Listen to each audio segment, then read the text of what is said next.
Bab 2721 Tentara Anti Pemberontak mulai bergerak. Itu akan menjadi yang terbaik. Li Jialing berdiri dengan penuh semangat dan melambaikan tinjunya. Aliansi perjanjian adalah setengah dari peradaban kolektif. Mereka lebih bergantung pada jaringan dan para pemimpin daripada kita. Jika kita dapat memenggal para master kebajikan tertinggi itu, aliansi perjanjian pasti akan runtuh. Saudara Yao, tolong lakukan yang terbaik. Li Yao menganggukkan kepalanya dan menoleh ke Lei Chenghu dan Li Linghai. Apa yang terjadi di garis depan? Apakah aliansi Covenant mengambil tindakan? Lei Chenghu menggelengkan kepalanya dan berkata bahwa aliansi perjanjian belum berbuat banyak sejak mereka menyerang sektor tanah tebal. Li Yao baru saja mengasingkan diri selama 7 hari, dan mustahil untuk menduduki sektor secepat itu. Bahkan hampir mustahil untuk menelan seluruh planet utama sektor ini. Aliansi Covenant hanya menduduki lokasi strategis dan titik loncatan di sektor tanah tebal dan menghancurkan kapal luar angkasa Imperium di luar angkasa. Ada kemungkinan bahwa beberapa orang yang selamat masih melawan para penyusup di parit dan tambang yang ditinggalkan di planet-planet. Menyerah bukanlah pilihan dalam perang antara Imperium dan aliansi Covenant. Kecuali mereka terluka dan ditangkap, para prajurit Imperium akan bertarung sampai mereka mati. Jadi, meskipun perlawanan besar-besaran berakhir pada hari pertama, pertempuran masih berlangsung cukup lama, dan mustahil bagi aliansi perjanjian untuk membersihkan sektor tersebut tanpa waktu beberapa bulan. Berdasarkan penyelidikan Imperium, aliansi Covenant tidak tertarik untuk menduduki sektor tanah tebal sepenuhnya. Mereka hanya menggunakan sektor tanah tebal sebagai landasan untuk serangan berikutnya.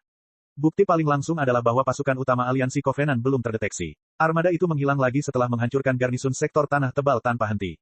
Namun, beberapa sektor di sekitar sektor tanah tebal melaporkan pengintaian dari aliansi Covenant. Jelas, pasukan aliansi Covenant akan menyebar.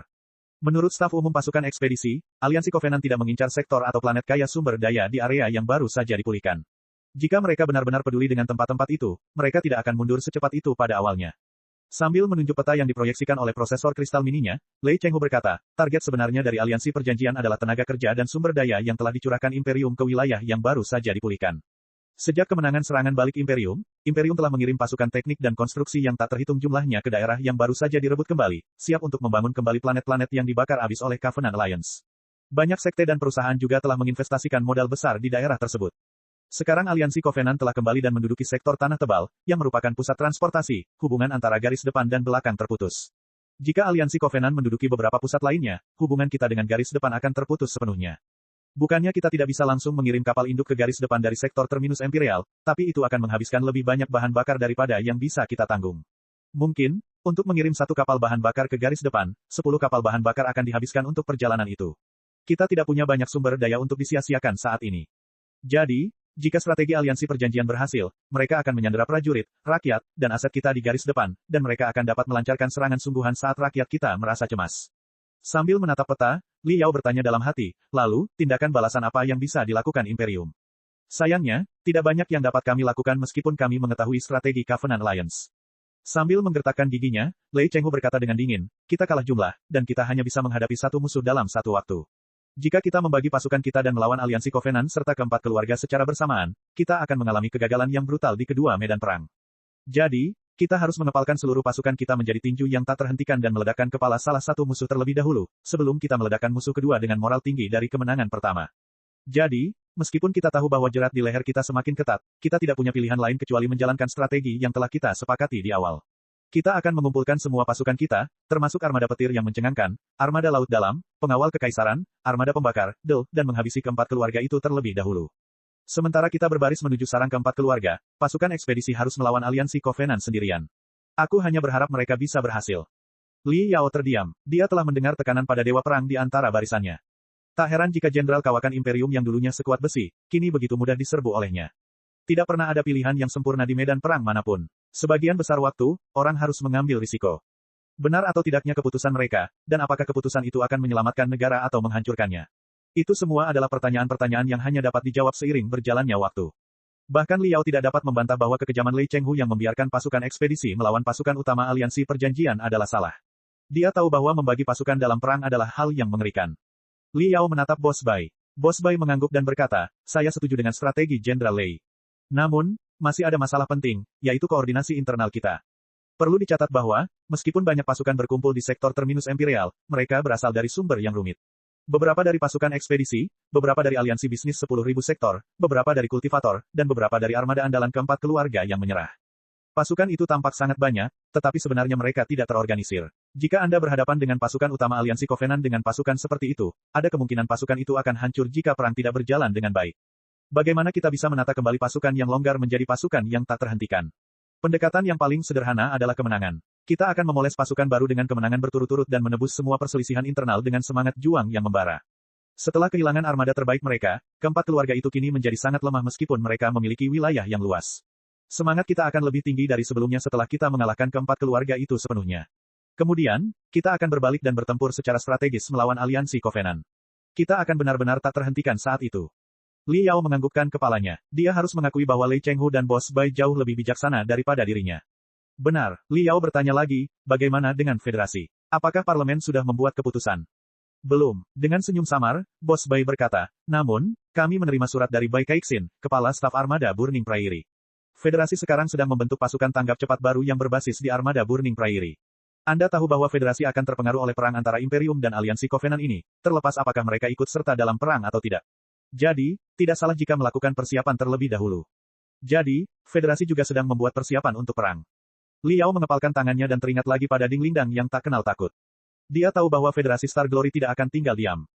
Oke, kamu bisa fokus untuk melenyapkan pemberontak dari 4 keluarga. Dengan mata berbinar, Li Yao menyatakan dengan percaya diri, aku akan berusaha sekuat tenaga untuk mencari tahu tentang master kebajikan tertinggi yang sok penting itu. Kemungkinannya aku bahkan bisa mengirimkan kupu-kupu di kepalaku ke aliansi Covenant dan menimbulkan badai yang mencengangkan di sana. Sekarang setelah Li Yao menyelesaikan pelatihannya dengan selamat, tidak ada alasan bagi pasukan anti pemberontak untuk menunda. Pasukan itu berangkat dari ibu kota pada malam hari, dan kobaran api yang menyilaukan dari pesawat antariksa hampir membelah langit malam. Komunikasi dan kerja sama antar manusia sungguh menakjubkan.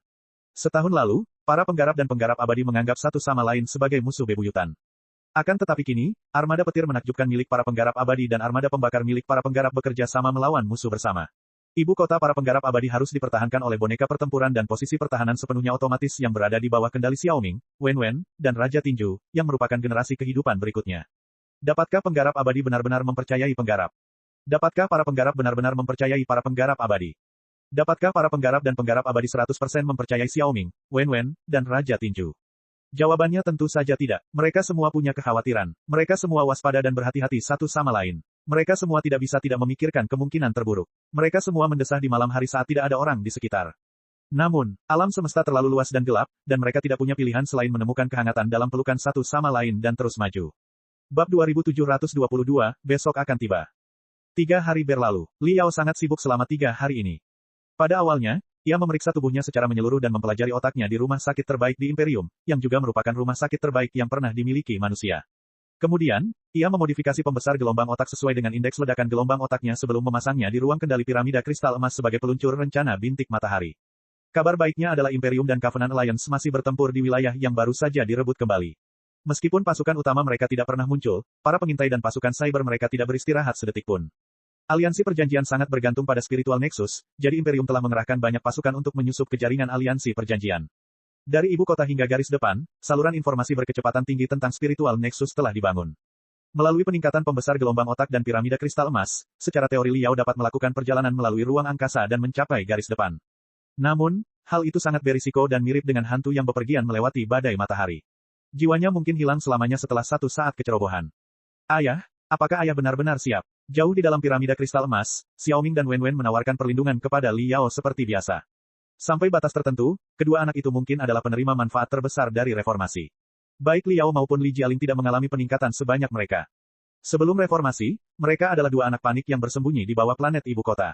Meskipun mereka menemukan pangkalan rahasia, itu hanyalah puing-puing dari ribuan tahun yang lalu, dan tubuh serta otak mereka hanyalah sampah berkarat dan prosesor kristal yang terbuang. Tetapi saat ini, untuk menutupi kekurangan tenaga mereka dan mengoordinasikan sumber daya mereka dengan lebih baik, kaum reformis terpaksa mempercayakan pertahanan ibu kota kepada mereka.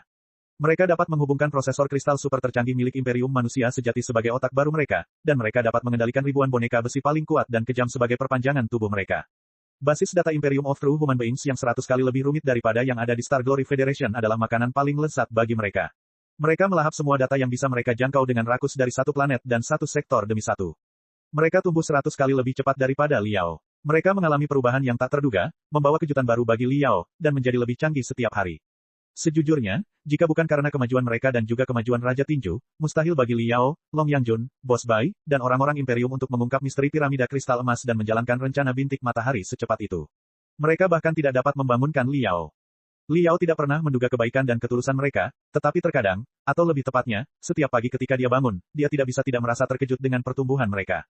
Dia sengaja atau tidak sengaja bertanya kepada Li Jialing, Li Linghai, dan Lei Chenghu apakah mereka benar-benar merasa nyaman mempercayakan kehidupan informasi generasi baru untuk melindungi rumah mereka. Apakah mereka tidak khawatir bahwa Wiseware akan memberontak, seperti yang digambarkan dalam banyak fiksi buruk? Jawaban ketiga penggarap abadi itu sama. Mereka mengatakan bahwa mereka tidak takut, tetapi mereka harus melakukan apapun untuk meraih kemenangan. Kadang-kadang, ketika mereka terlalu haus, seseorang harus meminum racun meskipun mereka tahu itu racun. Liao sama sekali tidak mengerti mengapa kedua anak itu tumbuh begitu cepat, atau apakah sungguh suatu kebahagiaan bahwa mereka dapat mengendalikan sumber daya yang sangat besar di ibu kota dengan begitu mudah, sama seperti dia tidak tahu apakah kemampuan membelah pikirannya akan menjadi bencana atau tidak. Ia hanya dapat meyakinkan dirinya sendiri bahwa evolusi umat manusia tidak dapat dihentikan dan begitu pula kelahiran penerus umat manusia, seperti halnya bagaimana peradaban purba, yang kuat dan maju, gagal menghentikan kebangkitan umat manusia. Kehidupan akan menemukan jalan keluar di sepanjang jalannya, dan hari esok pasti akan tiba. Saya siap, mari kita mulai. Liao kembali tersadar dan tersenyum pada kedua anak kecil itu. Sekarang, anak-anak itu tampak sangat berbeda di matanya. Mereka masih berbentuk boneka konyol, laba-laba mekanik, atau bahkan prosesor kristal dan chip komputasi yang tertanam di dinding, tetapi Liao dapat melihat percikan api yang menyala di besi dingin itu dan merasakan udara kehidupan dalam percikan api itu. Percikan itu persis detak jantung dan napas anak-anaknya. Mengambil napas dalam-dalam, Liao duduk di singgasana berkilauan milik penguasa piramida kristal emas yang khusus dibuatnya untuk dirinya sendiri. Seketika beberapa jarum suntik berongga ditusukkan ke pembuluh darahnya, menyuntikkan obat nutrisi yang mengandung energi kuat. Lalu, sebuah topi besi yang di dalamnya tertanam banyak kristal sumsum turun dan menutupi kepalanya. Ayah, Wen dan aku akan memantau napasmu, detak jantungmu, gelombang otakmu, dan parameter lainnya dengan saksama. Jika terjadi sesuatu yang salah, kami akan membangunkanmu dengan paksa. Xiaoming berkata lagi dengan sungguh-sungguh, namun, apa yang akan kau lakukan tidak tercatat dalam basis data kami, jadi akan sulit bagi kami untuk memutuskan apakah ada yang salah. Jika jiwamu pergi terlalu lama dan hubungannya dengan tubuhmu terputus, kau akan menjadi hantu. Lagi pula, perjalanan ini akan lebih berbahaya daripada saat kau baru saja tiba di Imperium dan mendarat di tanah dosa. Saat itu, kau menempatkan jiwamu dalam boneka besi, tetapi kali ini, kau akan memasuki tubuh yang hidup, dan kau mungkin ditelan oleh mereka setelah satu saat kecerobohan. Bahkan jika tidak, kau mungkin terpengaruh oleh gelombang otak mereka dan menjadi orang asing. Apakah kau menyadari hal itu? Saya, Liao berkata, lakukan saja. Baiklah, memulai percobaan pertama rencana bintik matahari. Xiaoming dan Wen mengaktifkan pembesar gelombang otak dan piramida kristal emas secara bersamaan. Seketika, seluruh ruang peluncuran bersinar, dan setiap kristal sumsum melepaskan cahaya paling terang seolah-olah meledak saat mereka menyelubungi Liao dan bocor ke pori-porinya. Liao merasa dirinya berubah menjadi pelangi dan melesat ke langit. Ah, Liao menangis histeris. Tubuhnya semakin berat, tetapi jiwanya semakin ringan. Tubuh dan jiwanya terpisah, seolah-olah tubuhnya bukan lagi cangkang pelindung, melainkan sangkar yang keras dan bau. Dia tidak tahan lagi dengan tempat yang kikuk, berat, lengket, dan bau itu dan tersentak seperti lobster yang jatuh ke dalam minyak mendidih. Astaga, Liao merasa tengkoraknya pecah dan jiwanya melewati saluran yang berwarna-warni dan berputar. Semakin cepat dan cepat, dia diluncurkan oleh piramida kristal emas ke langit ibu kota. Perasaan itu cukup sulit untuk dijelaskan. Konon, saat orang meninggal, jiwa mereka akan melayang di udara dan menatap jasad mereka serta keluarga mereka yang meratap di samping jasad tersebut.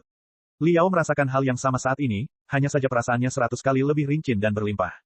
Dia seperti dewa yang tak kasat mata tetapi maha kuasa yang sedang melayang di atas distrik bisnis paling makmur di ibu kota. Di bawahnya ada gedung-gedung pencakar langit yang menyala-nyala dengan lampu. Itu adalah pemandangan malam yang paling indah.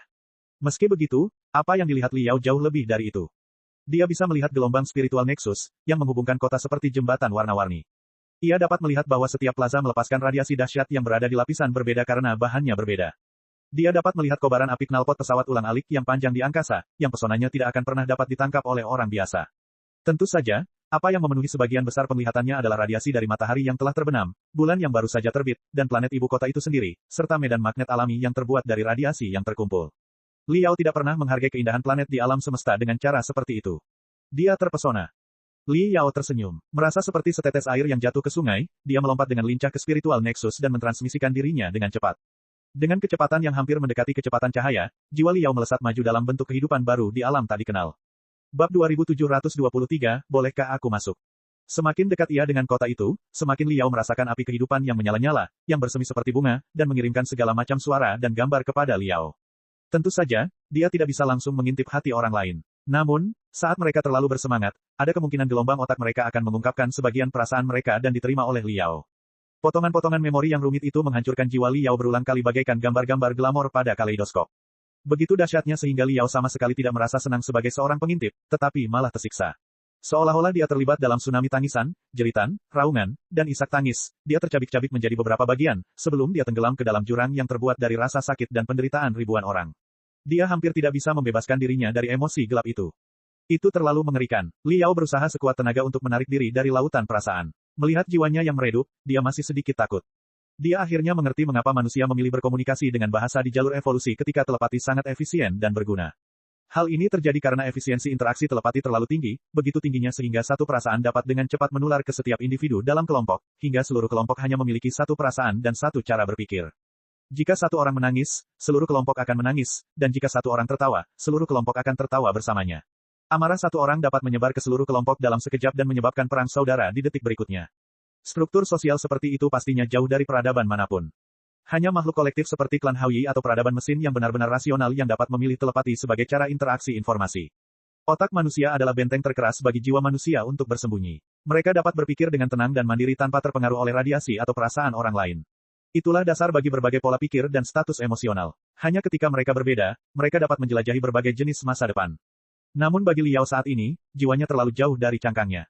Dia bagaikan seorang prajurit yang menanggalkan pakaian kristalnya saat menghadapi rentetan badai dengan hampir telanjang bulat. Sekalipun jiwanya sangat kokoh, ia hampir tidak dapat menandingi perasaan miliaran orang. Api jiwanya sedang sekarat dan menggigil bagaikan lilin di tengah badai.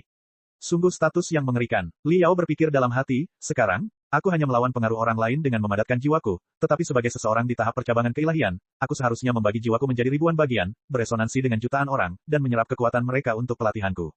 Bukankah aku akan terkena skizofrenia jika terjadi sesuatu yang salah? Liao akhirnya mengerti mengapa dia mendapatkan gambaran umum tentang tahap percabangan keilahian dengan mudah setelah hanya mengasingkan diri selama 7 hari. Tampaknya hal yang paling sulit bukanlah menerobos ke tahap percabangan keilahian, tetapi menjaga hati sendiri agar tidak dipengaruhi orang lain ketika seseorang bisa membelah jiwanya ke dalam ribuan bagian setelah memasuki tahap percabangan keilahian. Kalau dipikir-pikir, setelah Wu Yingqi mencapai tahap percabangan keilahian, apakah dia benar-benar tidak berubah? Atau lebih tepatnya, apakah kegelapan di hati ribuan perencana dan penjahat berkumpul bersama dan membentuk Black Star yang agung, yang disebut sebagai penyelamat? Jika Liao tenggelam dalam perasaan dan keinginan orang lain serta dipimpin oleh keinginan dan kekhawatiran mereka, akan menjadi apakah jiwanya pada akhirnya? Sangat khawatir, Liao semakin memadatkan jiwanya. Dia tidak bisa masuk ke dalam kepala orang sembarangan. Otak adalah benteng bagi jiwa. Bahkan otak orang biasa pun sangat kokoh. Mereka akan menjadi raja bagi diri mereka sendiri di wilayah itu. Liao mungkin kuat, tetapi jika dia masuk ke dalam kepala orang lain, dia mungkin tidak akan pernah bisa keluar, seperti bagaimana Ouyezi yang malang mati di kepala orang lain. Orang dewasa, pria yang bersemangat, dan prajurit yang agresif, medan vitalitas mereka sangat kuat. Gelombang otak mereka memantul seperti api yang paling berwarna. Jika jiwaku mendekati mereka, aku mungkin akan terpengaruh oleh mereka atau bahkan ditelan oleh mereka.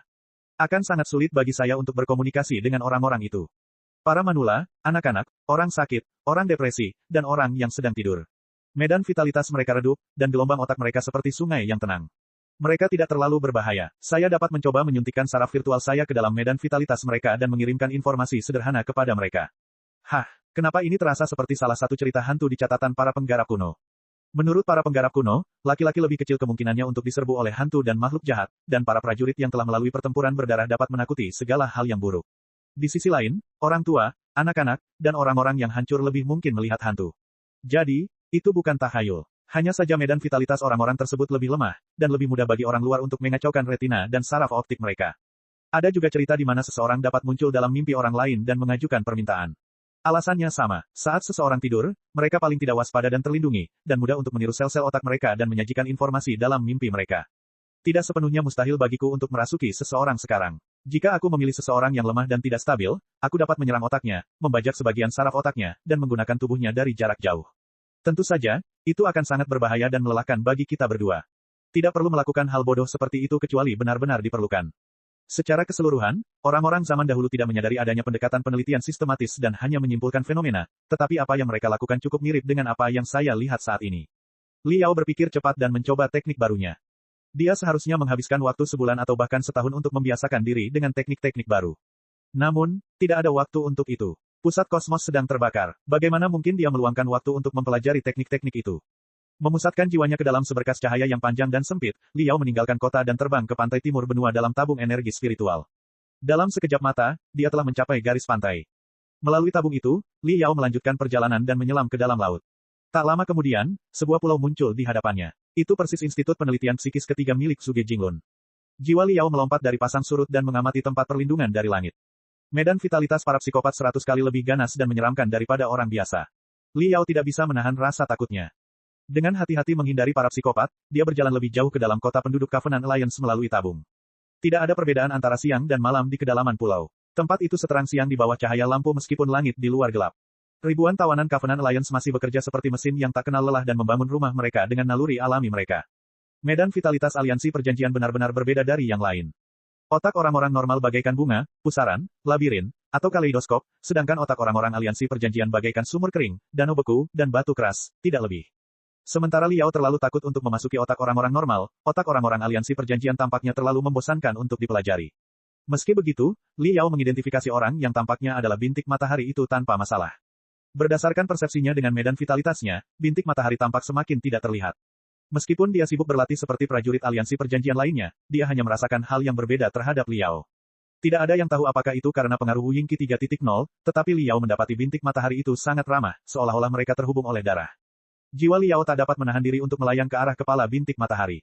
Kepala bintik matahari itu sama sekali tidak waspada atau menolak. Sebaliknya, ada semacam daya tarik yang luar biasa, seolah-olah dia menyambut tamu. Meski begitu, Liao bukanlah Wu Yingqi. Dia beradab dan sopan. Ketuk, ketuk, ketuk. Liao melepaskan benang-benang energi spiritual dan mengikat beberapa saraf pendengaran bintik matahari sebelum dia berkata dengan sopan, "Halo, bolehkah saya masuk?" Bab 2724, atas nama Tuhan. Wow, setelah Liao mengajukan permintaan sopan dan siap mengunjungi otak bintik matahari tersebut, yang sangat terkejut dengan suara tersebut, mempunyai reaksi alamiah, dan sambaran petir menyambar jiwa Liao.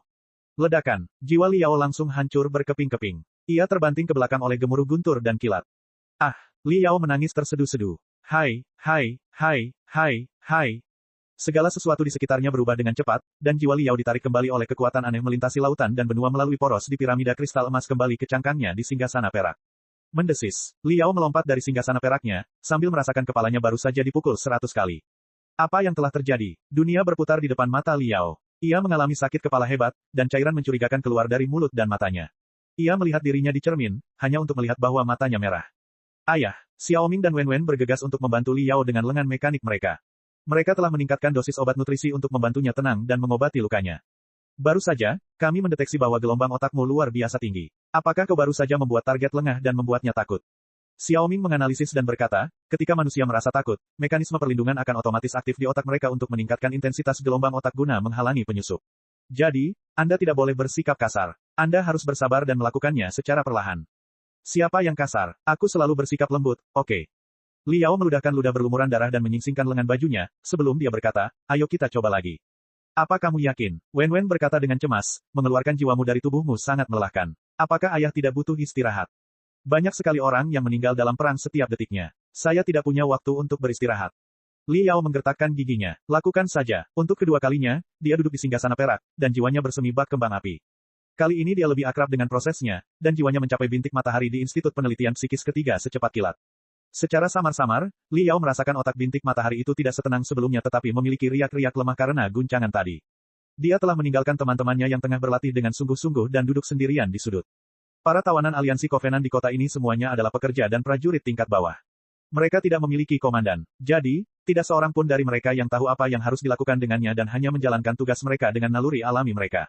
Alhasil, Liao memiliki kesempatan untuk berbicara dengan bintik matahari itu sendirian.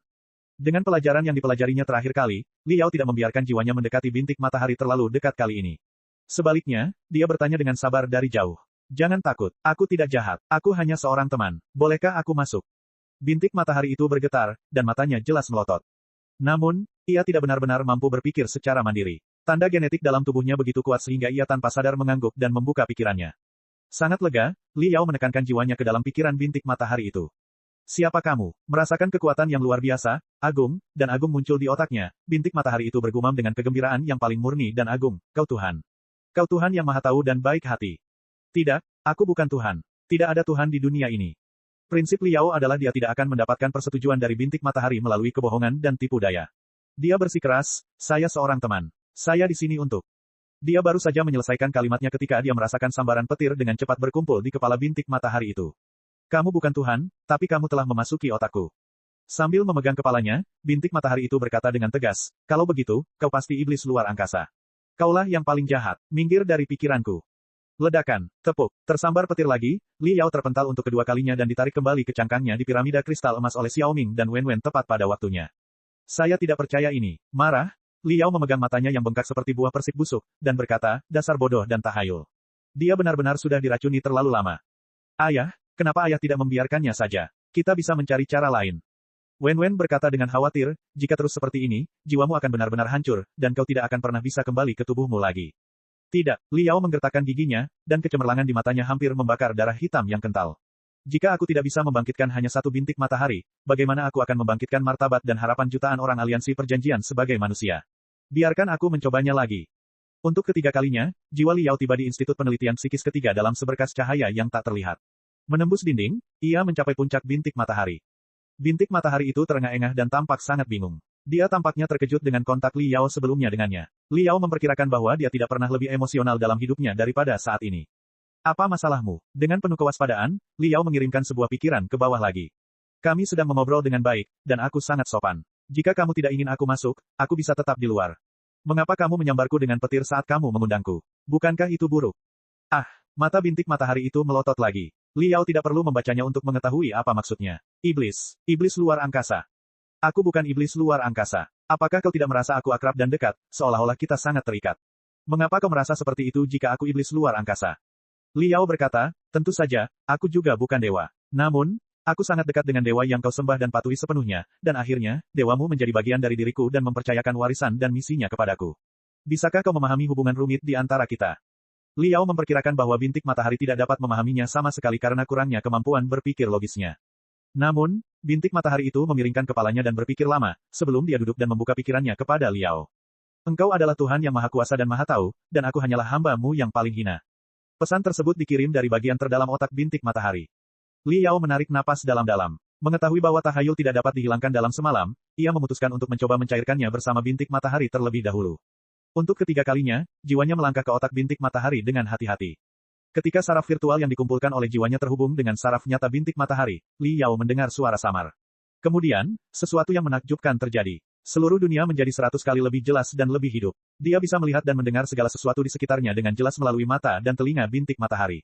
Dia bisa merasakan udara lembab, angin sepoi-sepoi, terik matahari buatan manusia, dan tanah kasar di bawah pantatnya melalui kulit bintik matahari. Rasanya seolah-olah dia telah diberi tubuh baru. Jika dia mau, dia bahkan bisa meningkatkan tubuh ini secara signifikan dan bertarung di dalamnya seolah-olah dia benar-benar memiliki bintik matahari. Tentu saja, hal itu sangat melelahkan dan berbahaya, belum lagi hal itu melanggar keyakinan Liao. Tidak perlu baginya untuk mencobanya sekarang. Tidak heran Wu Yingqi memenangkan begitu banyak pertempuran dalam perang melawan aliansi Covenant di akhir Republik Lautan Bintang 1000 tahun yang lalu. Prestasi militernya menjadikannya salah satu orang paling terkemuka di negara ini. Liao berkata, itu karena dia memiliki sekumpulan mata-mata yang hebat. Dia bisa memprediksi apa yang akan dilakukan pasukan aliansi Covenant melalui mata dan telinga pasukan itu. Tentu saja dia tidak akan kalah dalam pertempuran. Setelah menyadari hal itu, Liao merasa sangat jijik. Wu Yingqi bertingkah misterius di tengah rakyatnya sendiri, memusnahkan perasaan dan kemauan mereka, lalu mengubah mereka menjadi budak-budaknya setelah dia mencapai level baru, berpura-pura menjadi dewa bagi para budak itu, tetapi dewa yang tidak layak macam apa itu. Jika para dewa benar-benar ada, mereka akan menjadi para ahli yang memimpin jenis mereka sendiri melawan musuh-musuh eksternal dan menjelajahi alam semesta yang luas sehingga setiap orang dalam peradaban mereka akan melompat ke tingkat yang lebih tinggi. Bab 2725, Obat Kuat untuk Pria Kuat. Jiwa bintik matahari itu bersembunyi di sudut otaknya. Ini adalah istananya, tetapi dia tidak bisa terlihat lebih panik dan rendah hati. Mereka tidak melakukan komunikasi verbal, tetapi komunikasi telepati. Ribuan kata dipertukarkan dalam sekejap. Ya Tuhan, apa yang dapat hamba-Mu yang paling hina ini lakukan untuk-Mu? Jiwa bintik matahari itu berkedip-kedip, mengungkapkan bahwa ia bersedia mengorbankan dirinya demi Liao. Liao bahkan lebih marah, bukan karena kerendahan hati pria itu, tetapi karena ia tidak mampu membangunkannya dengan segera. Aku tidak butuh bantuanmu. Kamu hanya perlu membangkitkan jati dirimu yang sebenarnya, mengingat siapa dirimu, dan mendapatkan kembali perasaan dan keinginanmu. Kamu adalah manusia. Jiwa Liao yang terbentang di otak bintik matahari itu menampilkan gambar-gambar yang tak terhitung jumlahnya dan terus berubah yang menggambarkan kehidupan dan pertempuran manusia di Imperium dan Federasi. Dalam gambar-gambar itu, orang-orang belajar, bekerja, dan hidup. Mereka senang, marah, atau sedih. Mereka bernyanyi, menari, dan minum. Lagu-lagu mereka terkumpul menjadi sungai-sungai berwarna yang mengalir di kepala bintik matahari yang hampir seluruhnya kosong. Dengar, aku tidak ingin mengukir gambar dan suara itu di otakmu, karena meskipun aku melakukannya, itu tetap palsu. Hidup mereka bukan milikmu. Liao berkata, tetapi saya sungguh berharap Anda dapat memberi diri Anda kesempatan untuk menghargai kehidupan orang-orang dan betapa indahnya dunia ini tanpa Tuhan.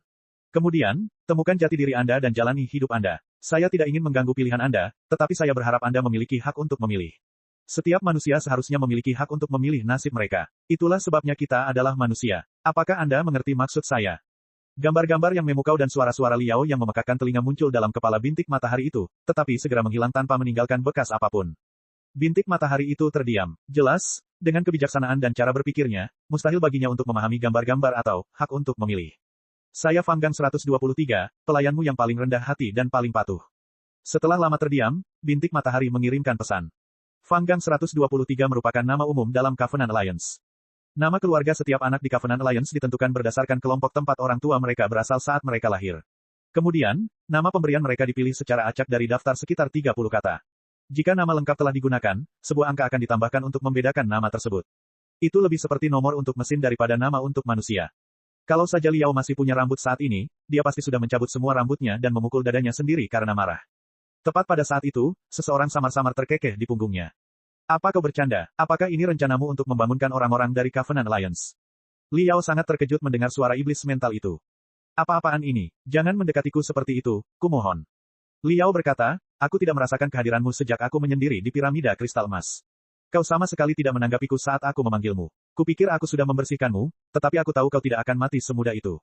Jadi, tolong katakan sesuatu sebelum kau keluar. Aku merinding sekarang karena kau tiba-tiba muncul, seperti aku baru saja bertemu hantu. Secara teknis, kita memang sepasang hantu yang aneh. Kau sama seperti hantu seperti aku. Iblis mental itu berkata dengan santai, tahap percabangan keilahian lebih penting bagiku daripada bagimu, jadi aku tidur selama 2 hari lagi dan menerima lebih banyak hal yang misterius dan tidak dapat dipercaya saat bermeditasi mendalam. Ini jauh lebih rumit daripada memperlihatkan beberapa kupu-kupu. Oh, begitukah? Jiwa Liao tiba-tiba membeku, sebelum dia berseru dengan sangat terkejut, tunggu, kenapa jiwamu berubah begitu rupawan? Itu tidak masuk akal. Kita orang yang sama dan memiliki wajah yang sama, tetapi kenapa kamu terlihat begitu mengagumkan saat kamu yang berkuasa? Iblis mental masih mengenakan wajah Liao, tetapi auranya memang sudah sangat berubah. Warnanya masih merah darah, tetapi warna merahnya tidak lagi monoton, melainkan berlapis-lapis, seolah-olah terbuat dari ribuan corak merah yang berbeda. Warnanya sangat indah. Rambutnya yang panjang bergerak seperti gelombang darah dan api yang membara. Bersama dengan matanya yang dalam dan tak berdasar, ia tampak tak terduga dan tak terukur. Jubah berdarah yang dikenakannya membuatnya tampak seperti bunga teratai berdarah yang sedang mekar. Iblis mental itu tampak suci sekaligus sangat jahat. Liao tidak pernah suka membanggakan dirinya sendiri, tetapi dia harus mengakui bahwa dia sebenarnya cukup tampan jika dia berdandan. Setelah dia berdandan, dia benar-benar iblis luar angkasa yang seksi. Sudah kubilang aku bermeditasi selama 2 hari lagi dan menyadari lebih banyak misteri dari tahap percabangan keilahian. Tentu saja, aku jauh lebih tampan daripada dirimu. Iblis mental itu tersenyum. Lagi pula, kegelapan selalu lebih menarik daripada cahaya, dan kejahatan selalu lebih menarik daripada keadilan. Apakah Anda tidak setuju? Mari kita fokus sekarang. Kamu ingin membangkitkan kesadaran diri dan perasaan dalam diri orang Covenant Alliance ini, tetapi lihat apa yang kamu lakukan, pekerjaan, kehidupan, bernyanyi, dan menari. Itu terlalu membosankan. Apakah kamu pikir dia anak berusia 3 tahun? Bagaimana dia bisa terbangun oleh hal-hal seperti ini? Anda harus meresepkan obat-obatan yang kuat kepada pria-pria tangguh. Bintik-bintik matahari itu lahir di aliansi Covenant dan telah dicuci otaknya terlalu sering selama pertumbuhan mereka. Stimulasi normal tidak akan mempan pada mereka. Anda harus memberikan mereka hal-hal yang benar-benar bagus. Menurutku video porno yang kamu putar terakhir kali adalah ide yang kreatif, dan kamu harus mencobanya lagi. Tentu saja, kamu tidak perlu lagi menempelkan wajah Wu Yingqi pada video-video itu. Video aslinya sudah cukup bagus. Selain itu, kamu juga dapat mempertimbangkan untuk membangkitkan hasratnya yang paling primitif, serta perasaan-perasaan negatif seperti amarah dan rasa sakit, dengan ilusi yang mendalam. Selalu lebih mudah untuk meluapkan amarah daripada menenangkan diri, bukan? Kamu pasti bercanda. Liao secara tidak sadar menolaknya. Setan luar angkasa. Bintik matahari bernama Fanggang 123 pun menyadari apa yang tengah terjadi. Aliansi perjanjian secara alamiah waspada terhadap iblis luar angkasa, dan iblis mental pada titik ini jelas merupakan iblis besar dari segala sudut pandang. Tanpa ragu-ragu, Fanggang 123 melepaskan petir yang paling dahsyat ke arah iblis mental itu. Iblis mental itu tersenyum dan menjentikkan jarinya. Seketika, petir itu hancur berkeping-keping, dan jiwa Fanggang 123 pun terpental. Kau lihat, ini tindakan balasan yang tepat. Penampilanmu tadi sungguh memalukan. Iblis mental itu mendengus pada Liao, dan melayang menuju jiwa Fanggang 123 dalam jubahnya yang berdarah. Ia tersenyum dan berkata, anak kecil, jangan cemas. Kamu hanya seorang perawan yang bodoh, jadi kamu tidak mengerti apa yang baik tentang iblis luar angkasa. Pada saat Paman Liao mengukir ribuan video porno di kepalanya ke dalam otakmu, kamu akan tahu betapa bahagianya kehidupan yang bisa dinikmati seorang pria. Pada saat itu, aku khawatir kamu akan memohon untuk menjadi orang normal alih-alih tetap menjadi kasim alami di aliansi perjanjian. Hahaha. Tunggu sebentar, hampir menjadi gila, Liao menarik iblis mental itu kembali dengan tentakel jiwanya. Apa yang kau lakukan? Jika kita dapat mengukir informasi acak apapun di otak manusia, apakah kita akan berbeda dari Wu Yingqi atau klan Pangu yang menganggap manusia sebagai budak dan mesin? Mengapa kamu selalu bersikeras pada prinsip moral yang tidak berarti? Iblis mental itu mengerutkan kening dan berkata, kami hanya mencoba menyembuhkan mereka dan membangkitkan naluri mereka sebagai manusia normal. Tentu saja kami berbeda dari Wu Yingqi dan klan Pangu. Itu adalah pengobatan. Aku juga tidak ingin bersikap keras kepala, tapi sayang, semua sifatku yang tidak keras kepala telah diserap dan ditelan olehmu. Bertekad untuk mempertahankan prinsipnya, Liao mencengkeram iblis mental itu. Lagi pula, terlalu banyak sama buruknya dengan terlalu sedikit. Orang-orang aliansi Covenant itu pada dasarnya adalah anak-anak yang tidak bersalah dan kertas kosong, tetapi Anda ingin menggambarkan hal-hal kotor pada mereka. Apakah Anda tahu monster seperti apa yang akan Anda bentuk pada mereka? Ya, mungkin saja mereka akan terbebas dari ketidakpedulian dan kekejaman mereka, tetapi mungkin juga mereka akan menjadi gerombolan monster dan pembunuh yang hanya tertarik untuk memuaskan hasrat mereka. Tunggu, itu tujuanmu yang sebenarnya, bukan? Kau mencoba berjalan dari satu ekstrim ke ekstrim lainnya. Kau ingin mengubah orang-orang Covenant Alliance menjadi iblis. Aduh, iblis mental itu menjulurkan lidahnya dan mengangkat tangannya sebelum meringis dan berkata, aku ini pecundang. Kau sudah tahu aku lagi. Bab 2726, Rencana Bintik Matahari Baru. Penerjemah, Henye Translations Editor, Henye Translations. Anda, Liao begitu marah hingga hampir berkelahi dengan iblis mental itu. Sambil menggertakkan giginya yang tidak ada, dia menahan amarahnya dan berkata, ayo kita bertarung saat kita di rumah, oke. Kita sedang berada di kepala orang lain sekarang. Siapa yang bertarung denganmu? Iblis mental itu mencibir dan berkata, meskipun saranku sebagian didasarkan pada alasan egois, sebagian lagi juga didasarkan pada kebenaran. Lihat saja otaknya. Iblis mental itu menjentikkan jarinya, dan percikan api melayang ke pusat otak Fang Gang 123 sebelum meledak dan menerangi seluruh otak. Liao langsung terkejut. Jika otak manusia normal dapat diibaratkan sebagai istana yang megah dan indah, maka otak Fang Gang 123 akan menjadi bangunan bobrok yang baru saja dibombardir. Tak hanya sulkusnya yang telah diratakan, sehingga korteks serebralnya menjadi sehalus cermin, tetapi saraf-saraf yang menghubungkan berbagai unit otaknya juga telah rusak dan terbelit serta memiliki tanda-tanda korosi dan luka bakar yang jelas. Di antara korteks cerebral, sistem limbik, dan inti, dinding tinggi telah dibangun dengan sinapsis saraf abnormal yang berduri yang melepaskan busur listrik untuk menekan biolistrik normal. Akibat luka-luka tersebut, banyak bagian otak Fang Gang 123 telah menyusut secara signifikan, dan beberapa bagian lainnya telah mengembang secara tidak normal, menempati ruang hidup sel-sel otak yang normal. Tidak heran dia sama sekali tidak menunjukkan respon, betapapun Li Yao merangsangnya. Itu karena otaknya telah dianiaya. Kau lihat, semua bintik matahari lahir dan tumbuh di aliansi perjanjian. Hanya dengan cara seperti itu mereka dapat membawa gen dan tanda jiwa yang diberikan Wu Yingqi pada bintik matahari di awal. Iblis mental itu berkata dengan dingin, itu berarti otak mereka telah dibentuk ulang oleh pimpinan aliansi perjanjian sejak mereka masih kecil, hingga mereka benar-benar cacat. Seperti yang dikatakan Suge Jinglun, koneksi antara korteks cerebral dan sistem limbik mereka terputus, area yang bertanggung jawab atas ingatan dan perasaan telah menyusut drastis, tetapi area yang bertanggung jawab atas naluri telah meluas secara tidak normal. Ini adalah seorang pejuang dari kelompok api. Jika tebakanku benar, Master Kebajikan Tertinggi pasti telah menanamkan pengetahuan yang luar biasa ke dalam area naluri alami di tubuhnya, menciptakan semacam program. Saat dia terlibat dalam pertempuran, program itu akan aktif seperti naluri alamiah, mengubahnya menjadi mesin pembantai yang efisien dan tak berperasaan. Namun, di masa damai, dia bahkan tidak sebijaksana anak berusia 3 tahun. Dia benar-benar terbelakang. Bagaimana kau akan membangkitkan kesadaran diri yang tidak ada pada orang terbelakang seperti itu? Apapun yang kau tanamkan ke dalam kepalanya, itu tidak akan berarti apa-apa baginya. Jadi, hanya caraku yang bisa berhasil. Menanamkan informasi yang paling jelas dan merangsang di otaknya kemungkinan akan membangkitkan perasaan dan hasratnya. Bahkan perasaan dan hasrat yang gelap lebih baik daripada tidak memiliki perasaan dan hasrat sama sekali, bukan begitu? Tentu saja tidak. Jiwa Liao terkepal seperti kepalan tangan. Dia meraung, lihat otaknya. Itu pada dasarnya adalah tanah yang terbakar dan tandus, yang tanahnya telah terkontaminasi dengan asam dan magma. Pendekatanmu adalah memindahkan beberapa pohon acak dari tempat lain ke tanah tandus yang korup ini. Meskipun akan terlihat hijau, itu hanyalah kebohongan. Itu tidak akan berhasil. Kau tidak bisa benar-benar membangunkannya dengan melakukan itu. Kau hanya akan mengubahnya dari budak penguasa kebajikan tertinggi menjadi budakmu dan budak keinginan. Tidakkah kamu merasa bahwa yang seharusnya kita lakukan adalah memperbaiki kualitas tanah dengan membersihkan semua asam dan magma, menabur benih-benih kecil, dan perlahan-lahan menumbuhkan tanaman yang cocok untuk tanah ini sehingga seluruh otaknya akan diremajakan? Sambil memiringkan kepalanya, setan mental itu berpikir sejenak. Tidak tepat. Ia mengejek, berapa lama waktu yang dibutuhkan? Berapa harganya? Apa yang bisa Anda dapatkan darinya? Liao menatap iblis mental itu dalam diam untuk waktu yang lama. Tanpa menghiraukannya, ia terbang ke jiwa Fang Gang 123 yang menggigil.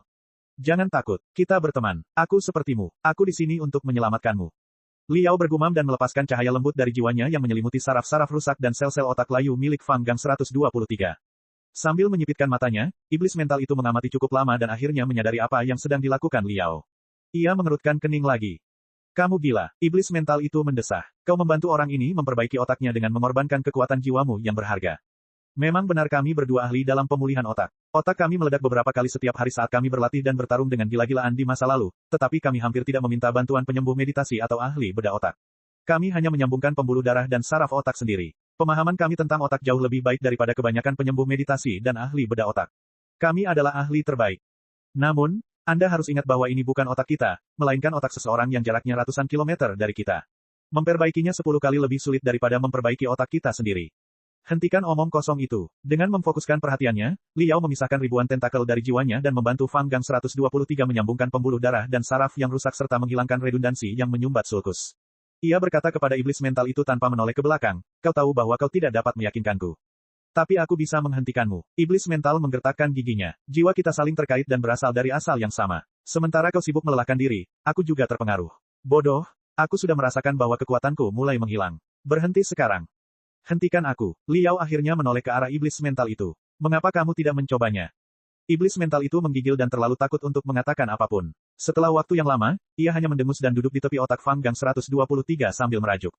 Apa gunanya? Mengamati Liao dengan dingin untuk waktu yang lama, akhirnya berkata, ini hanyalah seorang prajurit tingkat bawah dari aliansi perjanjian dan lebah biasa. Bahkan jika Anda dapat memperbaiki otaknya dan membangkitkan kesadaran dirinya, lalu kenapa?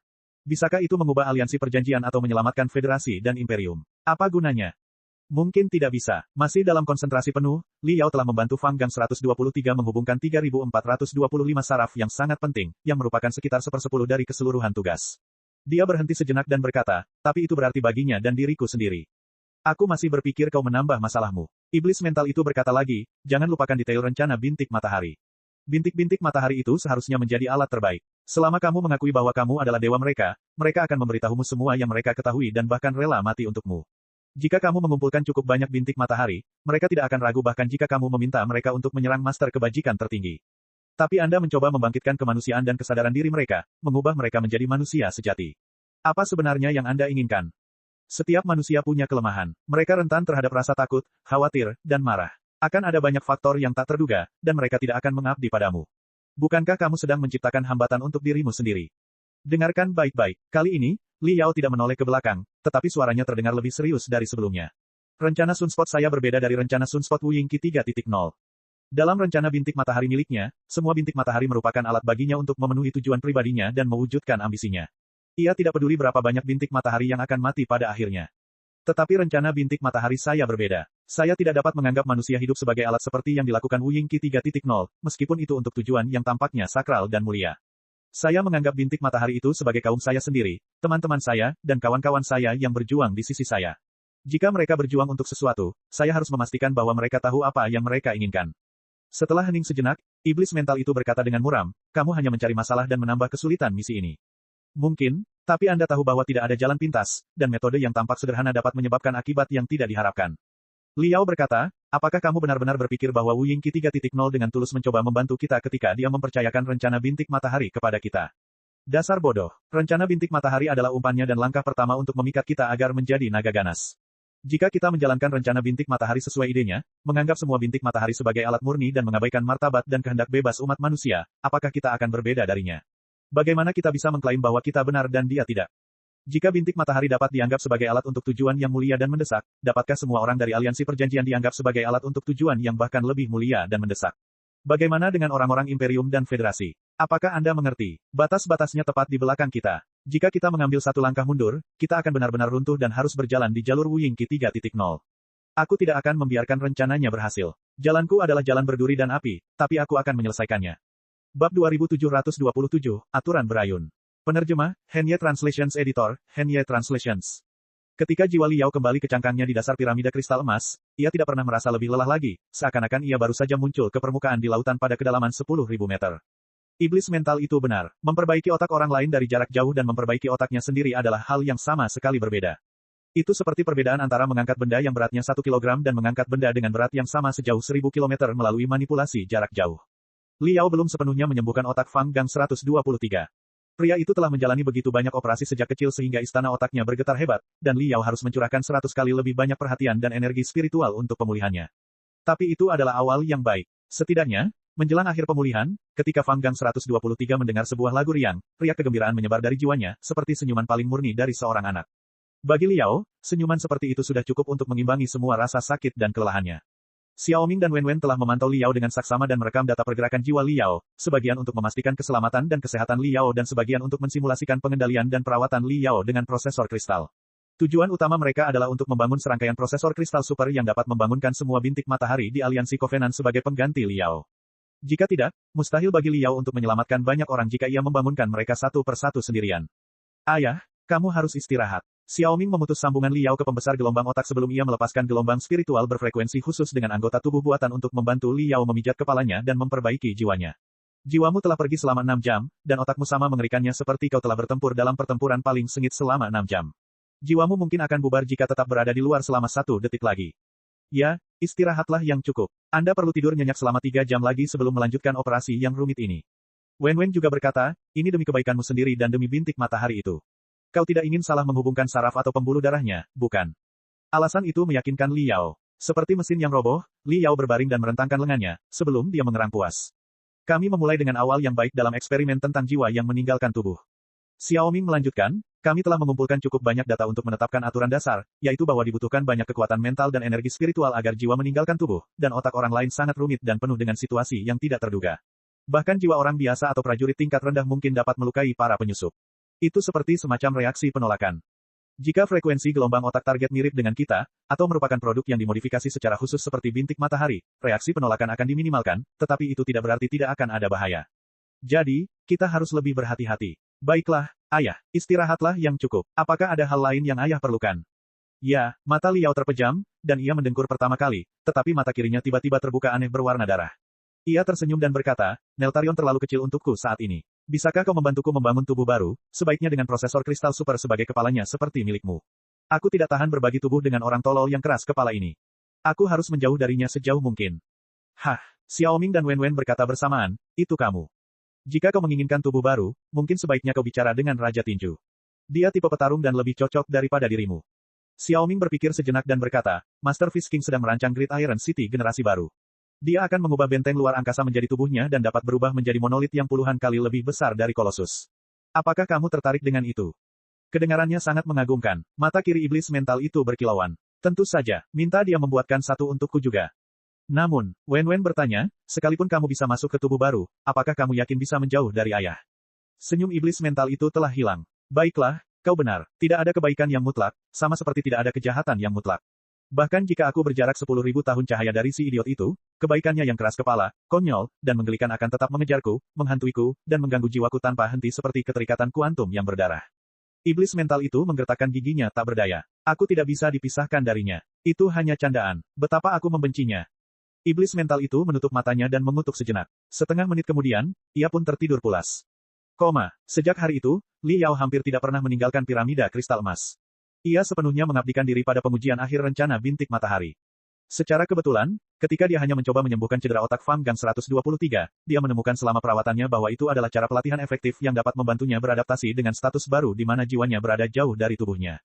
Seiring dengan semakin baiknya otak Fang Gang 123, kekuatan jiwa Li Yao dan kemampuannya mengendalikan jiwanya pun semakin meningkat. Ayunan, itulah sebutan Li Yao untuk teknik yang dengannya jiwanya didorong dan diluncurkan oleh piramida kristal emas sebelum ia menjelajahi alam semesta di sepanjang neksus spiritual, radiasi, dan partikel berenergi tinggi. Pada hari kedua ujian, jiwanya berayun ke benua lain di planet ibu kota melalui puluhan kota dalam sekejap mata. Pada hari ketiga ujian, jiwanya menghancurkan atmosfer dan berayun ke planet yang berdekatan dengan ibu kota. Dia melihat dengan mata kepalanya sendiri bagaimana sebuah pangkalan militer dibangun dengan panas dan bagaimana Raja Tinju menciptakan kota besi besar generasi kedua di sana. Pada hari keempat pengujian, jiwa Liao berayun ke sektor lain dalam aliran data yang diluncurkan di pangkalan komunikasi super jauh.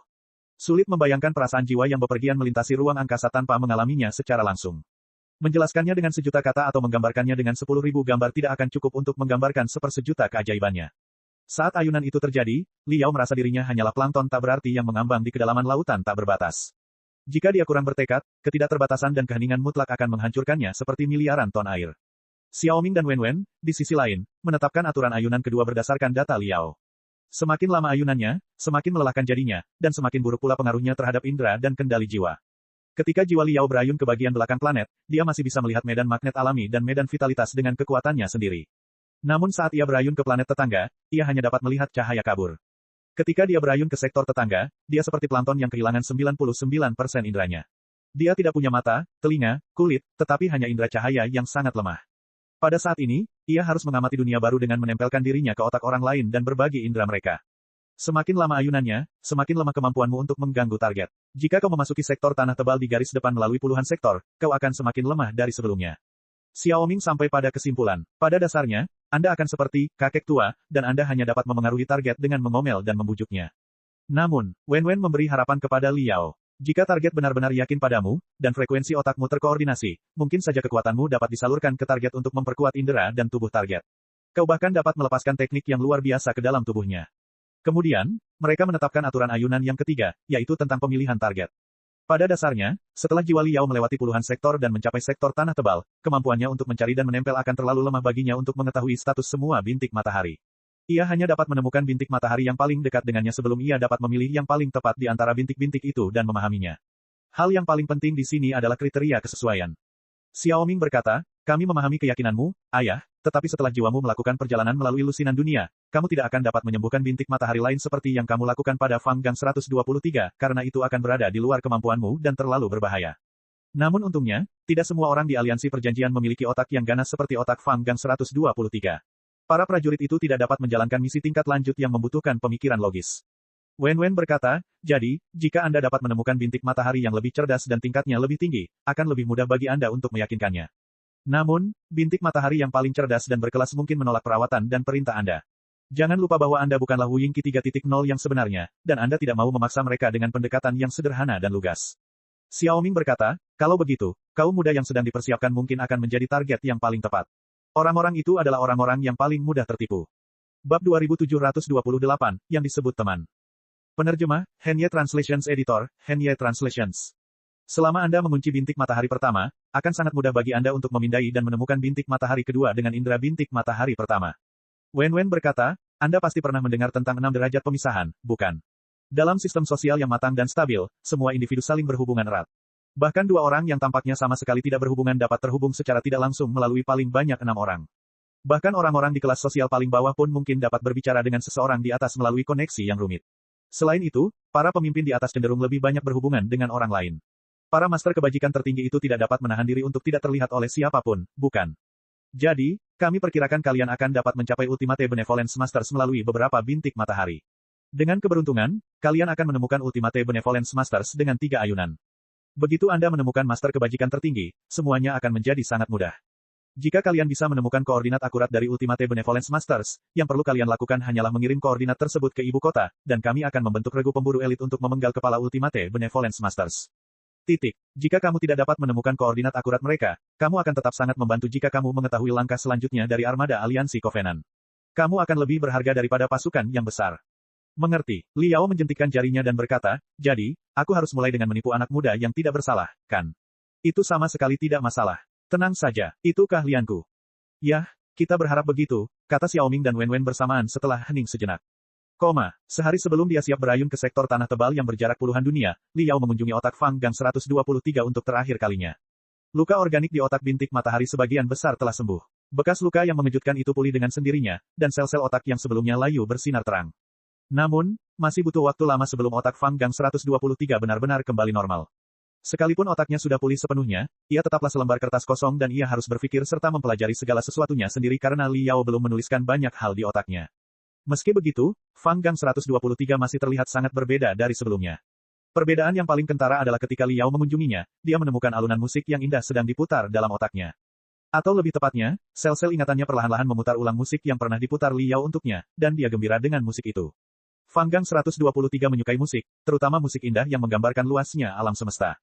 Jika Liao, Long Yangjun, dan Zhuge Jinglun tidak campur tangan, dia bisa duduk di sudut kota dan mendengarkan suara di kepalanya selama seharian. Bagaimana pemulihanmu hari ini? Apakah ada hal menarik lain yang terlintas di benakmu? Liao berhenti sejenak dan berkata lagi, aku akan menjalankan misi khusus, dan kurasa aku tidak bisa sering mengunjungimu lagi. Namun, untungnya otakmu sudah sembuh, dan yang terpenting sekarang adalah pikiranmu sendiri. Aku sudah memberitahu Direktur Zhuge untuk memberimu akses ke prosesor kristal.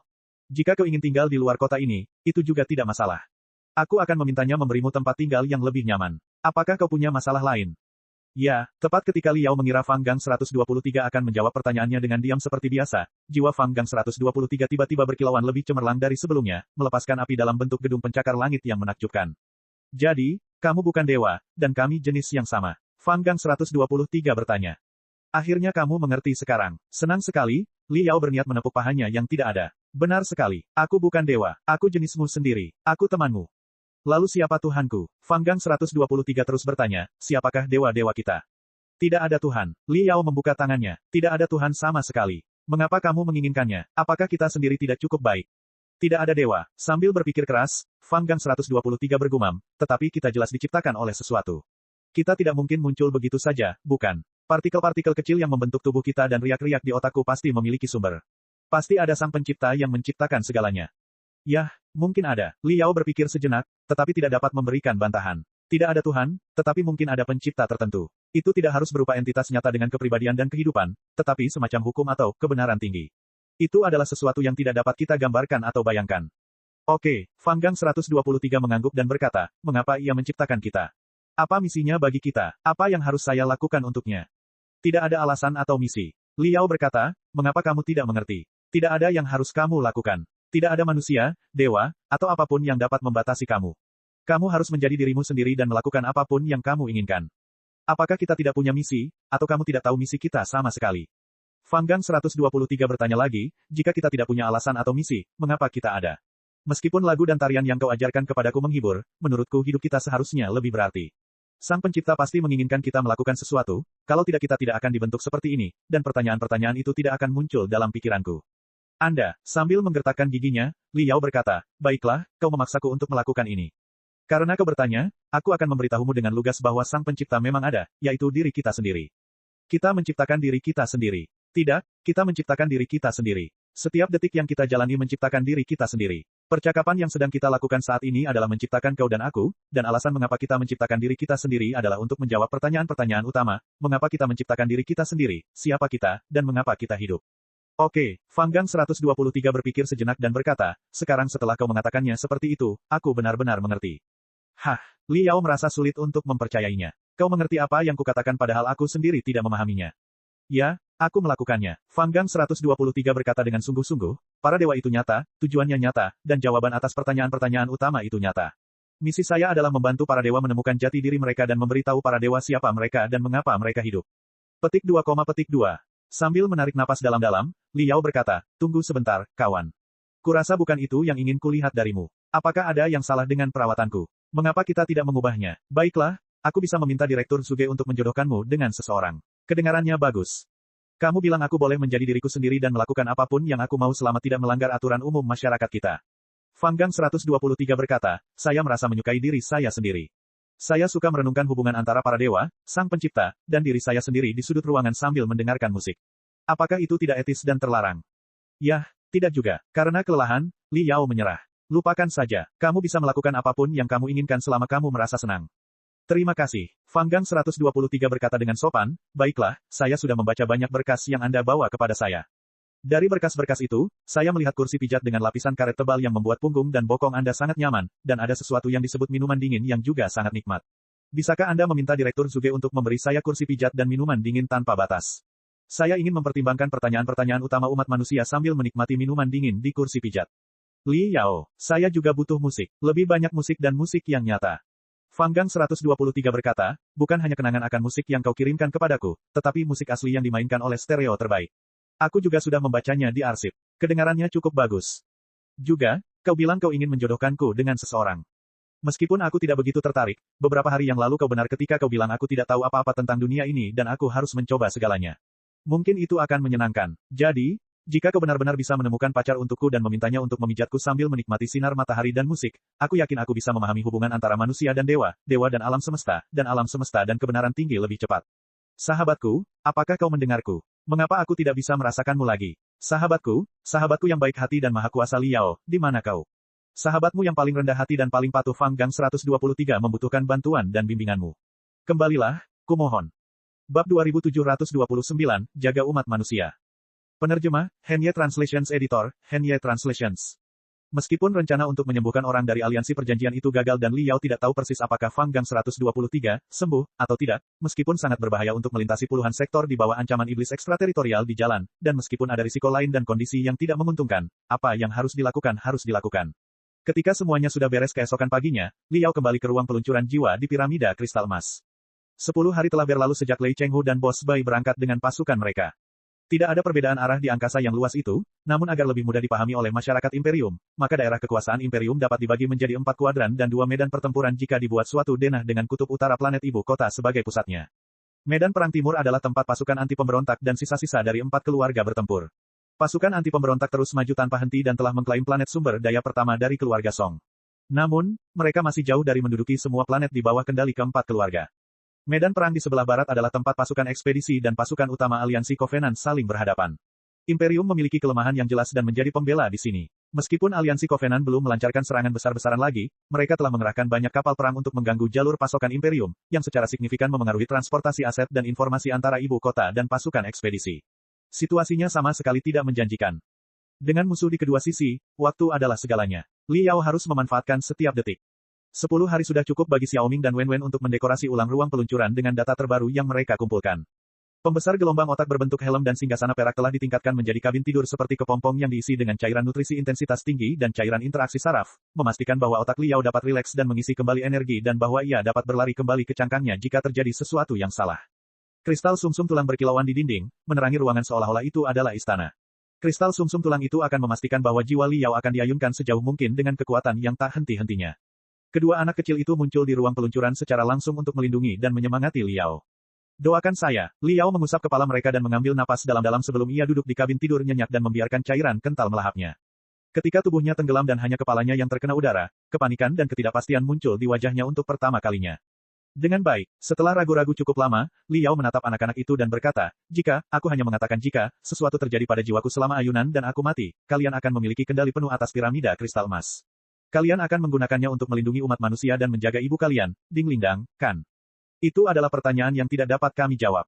Xiaoming membuka tangannya dan berkata, seperti yang kami katakan kepadamu, membuat matahari marah dengan piramida kristal emas bukanlah gaya kami. Dalam badai matahari, kami akan menderita lebih banyak kerusakan daripada manusia. Jadi, tidak perlu bagi kami untuk menggunakan piramida kristal emas, baik untuk melindungi atau menghancurkan umat manusia. Apa maksudmu? Li Yao berpikir lama tetapi masih bingung. Dengan asumsi bahwa aku benar-benar mati, tunggu, itu terlalu tidak menyenangkan.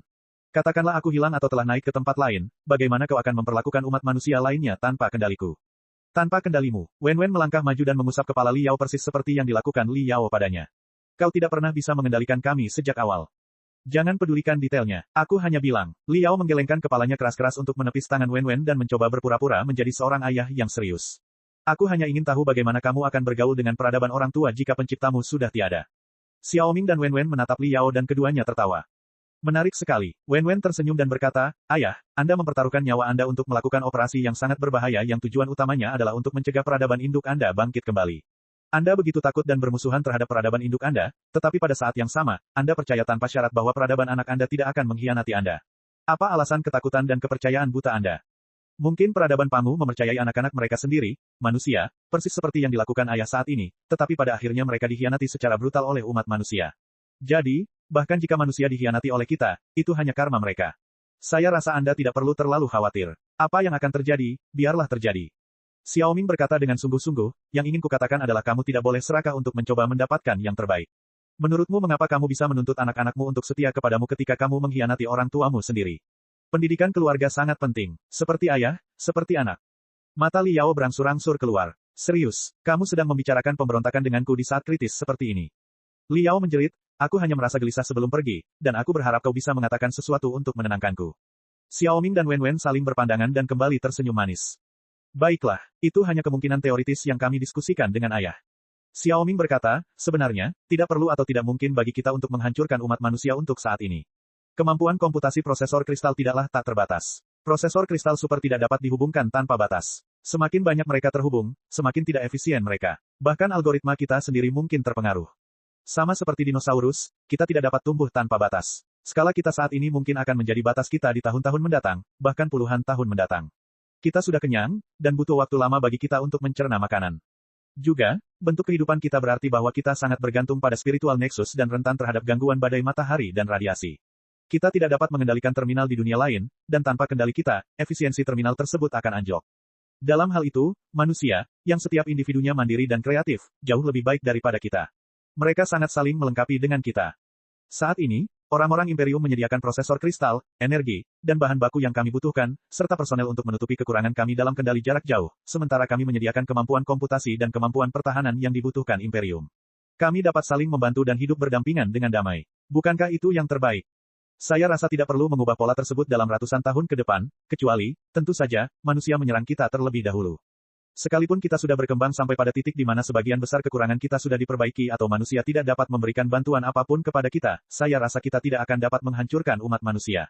Wen tersenyum polos pada Li Yao. Tenang saja, ayah. Kami akan menjagamu, ibu, dan umat manusia dengan baik. Oh, kenapa? Sambil mengedipkan matanya cepat, Li Yao berkata, itu pertanyaan yang konyol. Maksudku, aku tahu kalian anak baik yang akan mengurus orang tua kalian, tapi mengapa kalian mau mengurus umat manusia? Sederhana saja, seperti yang baru saja dikatakan Xiao Ming, pendidikan keluarga sangatlah penting. Seperti ayah, seperti anak. Wen berbisik, menua dan mati adalah hukum alam. Aku tidak berpikir kita akan menjadi peradaban terakhir. Suatu hari, seperti halnya peradaban Pangu yang menciptakan manusia dan manusia menciptakan peradaban informasi, kita akan menciptakan peradaban anak kita sendiri yang lebih kuat, lebih rasional, dan lebih terhormat. Jika kita menghancurkan peradaban induk kita dengan cara yang bodoh dan kejam seperti yang dilakukan umat manusia, bagaimana peradaban anak kita akan memandang kita di masa depan yang jauh, dan akankah mereka belajar dari kita? Perlakukan orang lain sebagaimana kamu ingin diperlakukan. Jika kita tidak ingin dihancurkan oleh peradaban anak kita tidak akan menghancurkan peradaban induk kita dengan mudah. Kita berharap dapat menemukan cara untuk hidup berdampingan secara damai dengan peradaban induk kita. Mungkin semua peradaban di masa depan dapat memutus siklus pembunuhan berdarah, dan mereka mungkin hidup berdampingan secara harmonis di alam semesta masa depan. Tiba-tiba terlintas di pikiranku. Liao yang linglung cukup lama bergumam, kalian berdua benar-benar telah tumbuh banyak akhir-akhir ini. Saat aku berbicara dengan kalian, aku hampir lupa siapa di antara kita yang merupakan orang tua. Itu artinya kita sudah dewasa. Bukankah seharusnya kamu senang dengan pertumbuhan anak-anakmu? Wen mengusap kepala Liao lagi dan berkata, tenang saja, ayah. Tidak peduli seberapa besar kita telah tumbuh, dan tidak peduli seberapa lemah, konyol, absurd, dan tidak masuk akalnya manusia di mata kami, ayah tetaplah orang tua kami, dan kami akan melindungi dan menjaga ayah.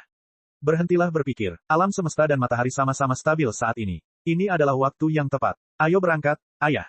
Bab 2730, Perselisihan antara Xiao Ming dan Wen. Penerjemah, Henye Translations Editor, Henye Translations. Oke, Liao menarik napas dalam-dalam dan membenamkan kepalanya dalam cairan interaksi saraf yang lengket. Penutup kabin kepompong ditutup perlahan-lahan sementara cairan terus menggelembung. Gelembung-gelembung kecil berkumpul menjadi gelembung-gelembung besar hingga seluruh kabin mendidih. Semua kristal sum-sum bersinar. Garis-garis cahaya warna-warni melesat di ruang peluncuran dan mengikat kabin kepompong, mengguncangnya serta seluruh piramida kristal emas dengan kekuatan yang tak terlihat. Ledakan. Ketika cahaya, guncangan, dan titik didih mencapai titik maksimal, suara dahsyat meledak dari kabel di atas kabin kepompong, dan jiwa Liao terlempar keluar, menghancurkan atmosfer. Astaga, astaga, astaga, astaga. Di monitor, miliaran angka memantul dan berubah saat Xiao Ming dan Wen mengamati riak jiwa Liao dan memastikan ayunannya berhasil. Lompatan berturut-turut melintasi puluhan sektor jelas serius. Satu kesalahan kecil dalam perhitungan akan membuat jiwa Liao berakhir di sudut tak dikenal di planet tak dikenal. Jadi, Xiao Ming dan Wen memusatkan seluruh perhatian mereka padanya. Busur listrik berdesir keluar dari mata mereka dan terhubung dengan semua prosesor kristal di sekitar mereka. Kesadaran mereka melesat cepat di antara ratusan prosesor kristal super di piramida kristal emas serta simpul-simpul spiritual nexus yang tak terhitung jumlahnya ribuan meter di dekatnya, membentuk dua jaringan informasi yang sangat besar dan rumit yang tidak dapat dipahami manusia. Kedua jaringan informasi itu adalah otak mereka yang sebenarnya. Meskipun otak mereka sangat kuat, mereka tetap harus berusaha sekuat tenaga untuk memastikan keselamatan jiwa Liao saat membantu Liao berayun ke sektor tanah tebal. Beberapa prosesor kristal super bahkan meledak saat mereka terlalu sibuk menghitung. Baru setelah mereka memastikan bahwa jiwa Liao telah mendarat di sektor tanah tebal dan memeriksa langkah-langkah keselamatan yang dapat mereka gunakan untuk menarik kembali jiwa Liao selama keadaan darurat, mereka akhirnya merasa lega. Mereka menyuntikkan cairan nutrisi ke dalam tubuh fisik mereka untuk mengganti energi yang mereka gunakan saat berkomunikasi satu sama lain dengan sebagian kemampuan komputasi mereka. Saya perhatikan kamu agak tegang. Xiao Ming berkata, ayunan ayah berhasil, tetapi beban perhitunganmu masih tetap tinggi. Apa yang kamu pikirkan dengan sangat keras? Aku sedang memikirkan rencana bintik matahari ayah dan Fang Gang 123, orang dari aliansi perjanjian yang disembuhkan, ayah. Wen berkata, kau pasti melihat bahwa pengobatan ayah tidak berhasil menurut standar manusia. Dia terlalu serakah. Keserakahan merupakan sifat alami manusia. Xiao Ming berkata, seorang bayi tahu bagaimana cara mengemis susu ibunya dengan menangis keras saat ia lahir, dan ia akan terus merengek sampai ia merasa puas. Ia mengira bahwa ia adalah seluruh dunia dan alam semesta ini ada karena dirinya. Faktanya, hal yang sama berlaku untuk sebagian besar kehidupan termasuk kita. Mungkin keserakahan adalah naluri utama dari setiap kehidupan. Benar sekali, tapi menurutku ayah masih meremehkan kesulitan dalam menyembuhkan orang-orang aliansi perjanjian. Wen berkata, dia terlalu naif dan keras kepala. Dia percaya bahwa manusia pada dasarnya baik, jadi dia berpikir bahwa dengan menyembuhkan orang-orang aliansi Covenant dari cedera otak mereka dan memulihkan mereka sebagai manusia, hasilnya pasti akan baik. Tetapi bagaimana jika manusia pada dasarnya jahat? Lalu, apakah manusia yang dipulihkan benar-benar lebih baik daripada mereka yang terikat oleh jalan kebajikan tertinggi? Saya sangat khawatir dengan ayah. Saya tidak yakin apa yang akan terjadi pada aliansi perjanjian suci atau peradaban umat manusia akibat tindakannya yang gegabah. Hah, kamu curiga pada ayah dan berpikir bahwa ayah salah. Kupikir itu adalah hal yang biasa bagiku. Xiaoming berkata, aku selalu berperan sebagai orang yang bertanya dan berdebat dengan ayah, dan kamu selalu patuh dan tidak pernah menantangnya. Kupikir kamu lebih setuju dengan ayah daripada aku. Salah, kamu mempertanyakan dan berdebat dengan ayah karena kamu ingin memahaminya atau bahkan mengubahnya. Wen berkata, saya, di sisi lain, tidak pernah berpikir bahwa saya benar-benar dapat memahami manusia atau bahwa mereka dapat memahami saya. Dengan mengingat hal itu, mengapa saya harus berdebat dengan ayah? Itu menjelaskan banyak hal. Xiaoming berkata, hari ini, akhirnya aku menyadari bahwa kau berjalan semakin jauh dariku. Kau tidak lagi seperti manusia. Benar sekali. Meskipun kita berdua adalah makhluk informasi, pola pikir kita berbeda. Kamu lebih seperti manusia yang kuat. Wen berkata, saya dapat merasakan bahwa Anda telah mengabdikan kemampuan komputasi Anda untuk berpikir logis sehingga cara Anda berpikir dan merasa akan serupa dengan cara manusia. Pada akhirnya, Anda akan menjadi manusia yang memiliki kemampuan komputasi tak terbatas dan dapat mengendalikan prosesor kristal dan boneka spiritual dengan bebas. Anda tidak akan berbeda dari ayah dan ribuan manusia lainnya. Itu bukan salahmu. Kamu menyerap informasi dan nutrisi dari perang dan kekerasan umat manusia pada awalnya, dan perang adalah hal yang paling realistis dan terberat yang membutuhkan pemikiran filosofis paling sedikit. Hanya naluri untuk bertahan hidup yang dibutuhkan dalam perang. Akibatnya, kamu telah berubah menjadi gabungan naluri bertahan hidup, dan kamu tidak akan pernah bisa menyingkirkan batasan umat manusia. Bagaimana denganmu? Xiaoming bertanya, jika aku adalah manusia yang dibentengi, kamu akan menjadi apa? Saya tidak tahu. Saya masih mencari tahu. Saya hanya tahu bahwa saya sama sekali berbeda dari manusia. Wen berkata, saya cinta damai. Saya suka menyerap karya-karya nutrisi dari karya seni romantis, sentimental, dan tak berguna yang diciptakan manusia di masa damai. Anda tahu bahwa mereka hanya melepaskan kecemasan mereka untuk bertahan hidup dan mempertimbangkan mengapa mereka ada serta masalah-masalah filosofis lainnya saat mereka berada dalam kedamaian yang singkat. Saya tidak mengerti. Xiaoming terdiam cukup lama, dan istana pikiran sementara muncul di prosesor kristal yang tak terhitung jumlahnya sebelum meredup dengan cepat. Dia sampai pada suatu kesimpulan. Tetapi aku tahu bahwa ada perselisihan besar di antara kita.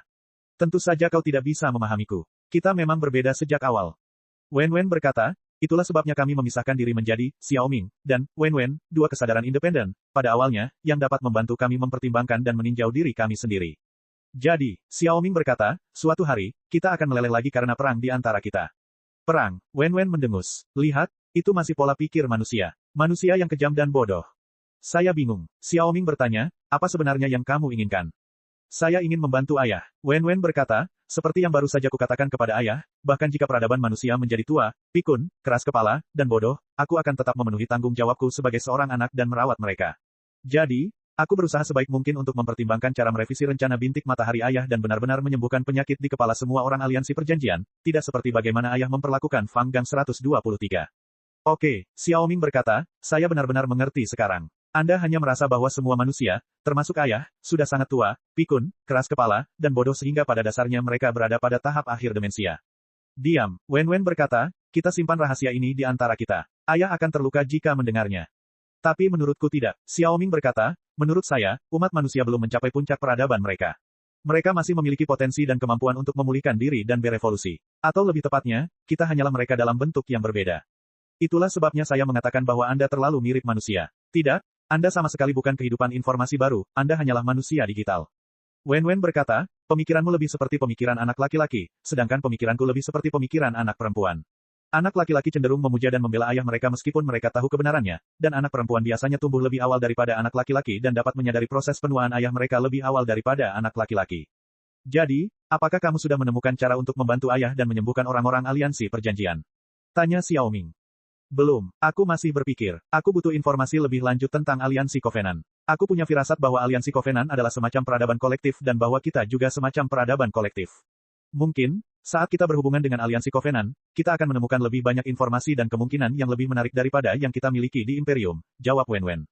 Menurutku, menjadi manusia bukanlah hal yang buruk, kata Xiaoming setelah terdiam sejenak. Tidaklah buruk menjadi manusia, tapi saya bukan manusia, kata Wen. Kemudian, sebagian besar busur listrik yang berkilauan meredup, dan prosesor kristal yang berdengung kembali tenang. Angka-angka yang memantul pada berkas cahaya bergerak semakin lambat saat kedua anak itu mulai merenung. Cek.